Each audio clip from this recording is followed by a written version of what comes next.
Hello दोस्तों, स्वागत है आप सभी का इस वीडियो में जहां हम एक्सप्लेन करने वाले हैं जुजुत्सु काइसेन सीजन 3 एपिसोड 12 को। ये एपिसोड इतना पीक है कि इसकी पूरी डिटेलिंग करना बहुत मुश्किल है, मगर इतना ज़रूर कह सकता हूँ कि इससे बढ़िया एपिसोड आपने अब तक नहीं देखा है। ध्रुव को मारने के बाद यूटा सिंडाई कॉलोनी में आगे बढ़ता है। वो अपने मन में सोचता है लिमिटेड सप्लाईज होने की वजह से एक रूल ऐड करना पड़ेगा जो कॉलोनी के अंदर और बाहर जाने की परमिशन देगा, लेकिन वो ध्रुव जैसे प्लेयर्स को बैरियर के बाहर जाने का रिस्क नहीं ले सकता जो बिना सोचे समझे लोगों पर अटैक करते हैं। इसलिए पहले उन जैसे सब प्लेयर्स को एलिमिनेट करना होगा, तभी कॉलोनीज के बीच प्रॉपर कम्युनिकेशन पॉसिबल हो पाएगा। तो ये दो रूल हैं जो फुशिगुरु ने प्रपोज किया है। अब कुल मिलाकर 4 रूल हो चुके हैं जो सॉर्सरर्स ने ऐड किए हैं। पहला, ट्रांसफर ऑफ पॉइंट्स। दूसरा, escape from the culling game. तीसरा, कॉलोनी में आने और जाने का पैसेज। चौथा, कॉलोनी के अंदर कम्युनिकेशन करने का पैसेज। इसका मतलब है कि सिचुएशन को अंडर कंट्रोल करने के लिए 4 एडिशनल रूल्स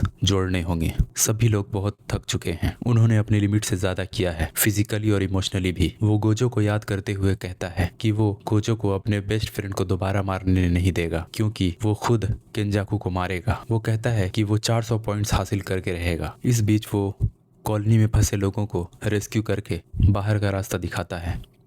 वो उन्हें बैरियर के किनारे नॉर्थ की तरफ जाने के लिए कहता है। तभी यूटा को लगता है कि उसकी तरफ कोई दौड़ कर आ रहा है। वो देखता है तो सामने से 2 लड़के दौड़कर उसकी तरफ आते हैं, जिनके पीछे कॉकरोच का झुंड लाखों की संख्या में पड़ा होता है। उस कॉकरोच के झुंड ने एक लड़के को अपने अंदर खींच लिया। यूटा दौड़कर जाता है। वो सोचता है कि वो दूसरे लड़के को बचा लेगा। वो तेजी से जाकर उसका हाथ पकड़ता है, मगर इतने सारे कॉकरोचेस उसके मुंह में घुसने लगते हैं और उसको मार देते हैं। उसे यकीन नहीं होता है क्या ये सिर्फ कॉकरोचेस हैं। वो रिका को समन करता है और कहता है कि इसे खत्म करो। रिका अपीयर होती है और एक बड़ा सा पंच ब्रिज के ऊपर मारती है, जिससे दबकर बहुत सारे कॉकरोचेस मर जाते हैं। यूटा कोगाने को बुलाकर पूछता है कि ये क्या है। कोगाने कहता है इसका नाम कुरोरिशी है। यूटा कहता है इसका मतलब कि कुछ प्लेयर्स कर्स स्पिरिट्स भी हैं। कुरोरिशी अपना कर्स टूल फोस्टरिंग लाइफ स्वॉर्ड निकालता है। कुरोरिशी एक स्पेशल ग्रेड कॉकरोच कर्स स्पिरिट है। कुरोरिशी अपना फेस्टरिंग लाइफ स्वॉर्ड और हजारों कॉकरोचेस से यूटा पर अटैक करता है। यूटा को समझ आ जाता है कि बाकी के दूसरे प्लेयर उस पर नजर रख रहे हैं। यूटा अपनी रिवर्स कर्स टेक्निक को दूसरे प्लेयर्स से छुपा कर रखना चाहता था, पर जब कुरोरिशी यूटा को बुरी तरह जख्मी कर दिया तो यूटा को मजबूरन अपनी स्ट्रेटेजी बदलनी पड़ी। दोनों के बीच बहुत जबरदस्त फाइट होती है। यूटा कुरोरिशी को ग्रैब करता है और सीधा उसके मुंह में अपनी positive energy reverse curse technique से ब्लास्ट कर देता है। कर्स स्पिरिट पॉजिटिव एनर्जी से इंस्टेंटली मर जाता है, इसीलिए कुरोरिशी वहां पर ब्लास्ट होकर मर जाता है। इतने में हवा में ताकाको उरो अपीयर होती है, जो एयर स्पेस मैनिपुलेशन की पावर रखती है। ये टेक्निक ताकाको उरो को आसमान को एक कपड़े या सरफेस की तरह पकड़ने, खींचने और बेंड करने की पावर देता है। उरो यूटा पर लगातार हमले करते रहती है। उन दोनों की फाइट चल ही रही थी कि बीच में रियू इशिगोरी अटैक करता है। अब यूटा 1 वर्सेस 2 की फाइट लड़ रहा है। रियू दूर से अपने मैसिव ग्रेनाइट ब्लास्ट फायर करता है और उरो क्लोज रेंज में स्काई मैनिपुलेशन से यूटा को परेशान करती है। यूटा को रियलाइज होता है कि वो नॉर्मल फाइट से नहीं जीत सकता, इसीलिए वो रिका को पूरी तरह मैनिफेस्ट कर लेता है। वो अपनी फिंगर में रिंग को डालता है और रिका को बुलाता है। यूटा की कर्स्ड एनर्जी मैक्सिमम आउटपुट तभी दे सकती है जब रिका पूरी तरह से मैनिफेस्ट हो सके, लेकिन फिर भी उसकी कर्स्ड एनर्जी अपने मैक्सिमम आउटपुट से रियू से कम ही रहेगी। तीनों मिलकर एक दूसरे पर लगातार हमले करते रहते हैं। रिका को समन करते टाइम यूटा को 5 मिनट के लिए टाइम लिमिट मिलता है। वो अपनी कॉपी टेक्निक का यूज शुरू कर देता है। फाइट अपने पीक पर तब पहुंचती है जब रियू और उरो तीनों एक ही वक्त पर अपना डोमेन एक्सपेंशन एक्टिवेट करते हैं।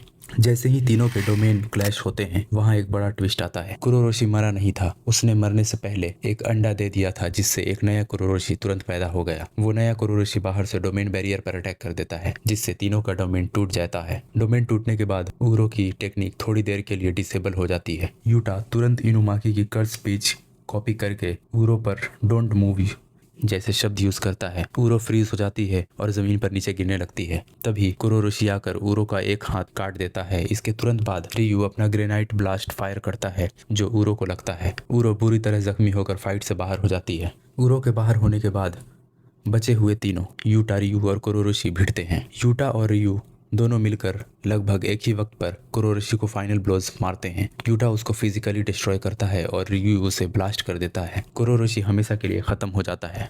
अब सिर्फ यूटा और रियू बचे थे। रियू अपने सबसे पावरफुल ग्रेनाइट ब्लास्ट यूटा पर मारता है। यूटा उरो की कॉपी की हुई स्काई मैनिपुलेशन टेक्निक से आसमान को बेंड कर देता है और उस ब्लास्ट को ऊपर की तरफ मोड़ देता है। जब दोनों हैंड टू हैंड कॉम्बैट में उलझे होते हैं तभी वो रीडायरेक्टेड ग्रेनाइट ब्लास्ट ग्रेविटी से वापस नीचे आकर सीधा रियो को लगता है। रियो अपने ही अटैक से हार जाता है। यूटा 4-वे बैटल का अनडिस्प्यूटेड विनर बन जाता है। सिर्फ कोरोरोशी की मौत होती है और यूटा रियो और उरो दोनों की जान बख्श देता है। रियो हारने के बाद भी बहुत खुश था क्योंकि यूटा ने उसको अपनी लाइफ की सबसे बेस्ट फाइट मतलब उसका डेजर्ट दिया था। यूटा रियो से कहता है कि अब अपने पॉइंट्स मुझे ट्रांसफर कर दो। एहसान मानते हुए रियो और उरो दोनों कलिंग गेम में अपने सारे पॉइंट्स यूटा को ट्रांसफर कर देते हैं। ये एपिसोड यूटा के कैरेक्टर को एस्टेब्लिश करता है कि वो गोजो के बाद मॉडर्न एरा का सबसे स्ट्रॉन्ग सॉर्सरर क्यों है। अब यूटा के पास 190 पॉइंट्स हैं।